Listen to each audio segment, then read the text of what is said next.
So guys आज की Friday night SmackDown जो हो रही थी एलडीएलसी अरीना लियोन फ्रांस से वो फाइनली एंड हो चुकी है। ये गो होम एडिशन होने वाला था एंड यहीं से कल का बैकलैश शो भी होगा पूरा का पूरा। तो चलिए एक बार नजर मार लेते कि आज हमें क्या कुछ देखने को मिला। एंड नाउ आप देख रहे हैं रेसलमैनिक्स एंड सब्सक्राइब करना तो बनता है। तो शो की धमाकेदार स्टार्टिंग होती है एक 8 वुमेन टैग टीम मैच से, जहां Bayley Naomi, Jade Cargill and Bianca Belair fight कर रहे होते हैं against damage control and Tiffany Stratton से। ओपनिंग के हिसाब से it was a cool match. सारा का सारा वुमेन्स डिवीजन ही डब्ल्यूडब्ल्यूई ने यहाँ पर लाके रख दिया जो भी बैकलैश में दिखाई देने वाला था। बट इन दी एंड एक केओडी लगाकर टीम बेली बड़े प्यार से इस मैच को जीत जाती है। एंड भाई आज तो फैंस कुछ ज्यादा ही मस्ती में थे, इतना शोर मचा रहे थे छोटी छोटी बातों पर भी। फिर बैकस्टेज में हमें कार्मेलो देखने को मिलते हैं जो निक एल्डिस को कहते हैं कि लास्ट वीक मैं ऑलमोस्ट कोडी को हराने ही वाला था, इसलिए मैं खुद को किंग ऑफ द रिंग के लिए डिक्लेयर भी कर रहा हूँ। जिसके बाद बॉबी लैशली वहाँ पर आ जाते हैं और कहते हैं कि बच्चे बहुत बढ़िया, अगर तुम्हें कोई एडवाइस चाहिए तो मैं दे सकता हूँ। कार्मेलो कहते हैं कि मुझे इसकी जरूरत नहीं है, मैं तो पहले ही राउंड में ड्राफ्ट कर दिया गया था, कोडी को हराने ही वाला था, मैं बहुत ठीक हूँ, तुम बताओ तुमने क्या किया है। तो फिर बॉबी लैशली उन्हें रोकते हुए कहते हैं कि बेटा एक फ्री एडवाइस लेता जा, डिसरिस्पेक्ट करने से पहले ये देख ले कि आगे खड़ा कौन है। और कार्मेलो आपको ये एडवाइस बिल्कुल लेनी चाहिए। नेक्स्ट हमें AOP versus new catch Republic के बीच में एक टैग टीम मैच देखने को मिलता है। ये दोनों ही टैग टीम्स का लास्ट मैच था स्मैकडाउन पर, क्योंकि ये दोनों ही रॉ पर ड्राफ्ट किए जा चुके हैं। But as expected heavy momentum के चलते in the end AOP match को बड़ी इजीली जीत जाते हैं। देन हमें बैकस्टेज में पॉल एंड निक एल्डिस देखने को मिलते हैं, जहां निक कहते हैं कि तुम ऑर्टन एंड केविन को मैच से बाहर निकलवाने पे क्यों तुले हुए हो। तो पॉल कहते हैं कि भाई उन्हीं की भलाई के लिए, वैसे भी केविन एंड ऑर्टन की जो सेफ्टी है ना उसका इंचार्ज तुम ही हो भाई, मुझे इससे कुछ लेना देना नहीं है। और रही बात रोमन रेंस ड्राफ्ट से बाहर क्यों हो गए, तो भाई मुझे इसके बारे में कुछ नहीं पता, मैंने रेसलमेनिया के बाद से ही रोमन से कोई भी बात नहीं करी। निक कहते हैं कि अगर बात नहीं करी तो रोमन ड्राफ्ट से बाहर ही कैसे हो गया। पॉल कहते हैं कि ओके तुम इंचार्ज हो, तुम कुछ भी पूछ सकते हो, लेकिन इंचार्ज एंड कंट्रोल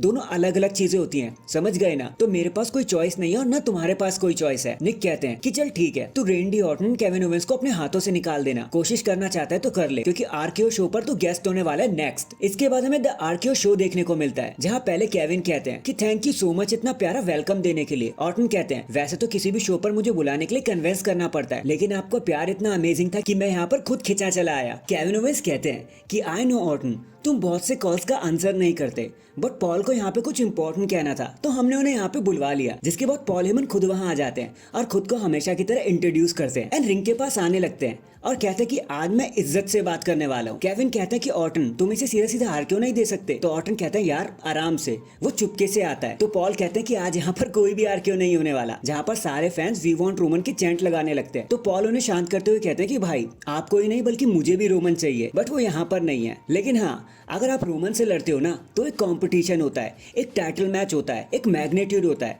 बट जब आप टामा और सोलो के साथ लड़ते हो तो चीजें जरा सी डिफरेंट हो जाती हैं। तो प्लीज आप दोनों केविन एंड रेंडी आप मैच से पीछे हो जाओ, ये आपकी भलाई के लिए है। केविन कहते हैं तुम कौन हो तो हमें ऑर्डर या एडवाइस देने वाले। अच्छा पॉल तुम बताओ असली ट्राइबल चीफ कौन है। तो पॉल कहते हैं भाई तुमने तो मुझे बहुत हार्ड सिचुएशन में डाल दिया। और जैसे ही वो बताने लगते हैं कि रियल ट्राइबल चीफ कौन है तो solo and टामा Kevin and Orton पर अटैक करने लग जाते हैं। चारों स्टार्स के बीच में भिड़ंत हो जाती है, लड़ाई हो जाती है। ऑफिशियल इनको सेपरेट करने की कोशिश तो करते हैं, लेकिन आज ऑर्टन एंड केविन दोनों ही टामा एंड सोलो को खदेड़ने में कामयाब हो जाते हैं और ब्लड लाइन को ज्यादा कुछ मिलता नहीं है। नेक्स्ट हमें एले नाइट वर्सेस एंजल गार्जा के बीच में एक सिंगल्स मैच देखने को मिलता है, जहां एले नाइट हमेशा की तरह बड़े प्यार से जीत जाते हैं बीएफटी लगाकर। जिसके बाद वो माइक को उठा लेते हैं और कहते हैं कि आज एक बारी फिर से एक और डमी मेरे हाथों से मार खा गया, मैं फिर से जीत गया, बट अब मैं खुद को किंग ऑफ द रिंग के लिए ऑफिशियल कर रहा हूँ और इस बार किंग ऑफ द रिंग वही बनेगा, मतलब मैं LA नाइट। जिसके बाद सैंतोस कहते हैं कि भाई जरा शांत हो जा, तुम कितना बोलते हो लेकिन क्या फायदा होने वाला है, तुम बात करते रहो और मैं जीतता रहूंगा।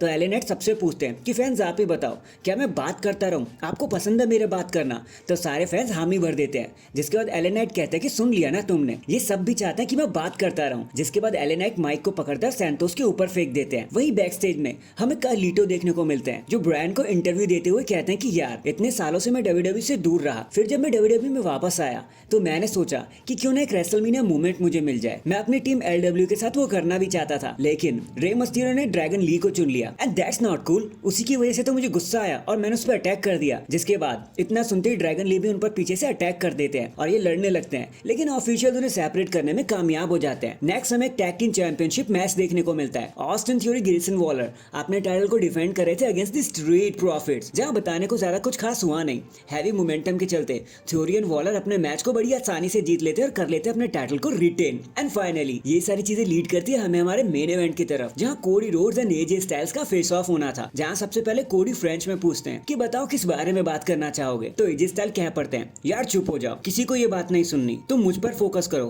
फैंस पर नहीं, तुम्हारा मैच मुझसे है, इन लोगों से नहीं। तो कोडी कहते हैं कि एजे देखो मैं तुम्हें देखकर ही बड़ा हुआ हूँ। तो एजे कहते हैं कि यार ये सब मुझे मत बोल, मुझे पता है मैं तुमसे बड़ा हूँ, लेकिन मैं अब भी अपनी प्राइम पर हूँ। फिर एजे कहते हैं कि पता है तू यहाँ पर क्यों है, क्योंकि सब तुझे प्यार करते हैं, सब चाहते थे कि अमेरिकन ड्रीम का बेटा यहाँ पर आकर लड़े और डब्ल्यूडब्ल्यूई की बागडोर को संभाले। सबने तेरा बाहें खोलकर वेलकम किया, लेकिन जब चीजें मुश्किल होने लगी तो तुम भाग गए। यही तो तुम करते आए हो, चीजें मुश्किल होती है तो तुम वहां से निकल जाते हो, लेकिन मुझे किसी ने भी वेलकम नहीं किया, मैं खुद यहाँ पर आया। डब्ल्यूडब्ल्यूई ने तो पूरी कोशिश करी कि वो मुझे यहाँ से दूर रखें, लेकिन फिर उनके पास कोई चॉइस नहीं थी। मैंने खुद को प्रूव किया और आज मैं तुम्हारे सामने खड़ा हूँ। तुम्हें बड़ा बनाने के लिए पूरी लेजेंडरी कास्ट लग गई, तुम्हारी कहानी खत्म करने के लिए न जाने कौन कौन कहां से आ गया, लेकिन मेरे साथ कभी ऐसा नहीं हुआ। और मैं आप सबको अब याद दिला दूंगा कल कि मैं कौन हूं, और मैं हूं द फिनोमिनल वन। कोडी कहते कि एजे जहां पर आप खड़े हो ना, वहां पर आपको कोई छू भी नहीं सकता। और हाँ, तुम आज क्या, तुम हमेशा फिनोमिनल वन रहोगे, बट कल जब हम दोनों एक दूसरे से लड़ेंगे तो मैं एक फिनोमिनल वन को नहीं देखूंगा,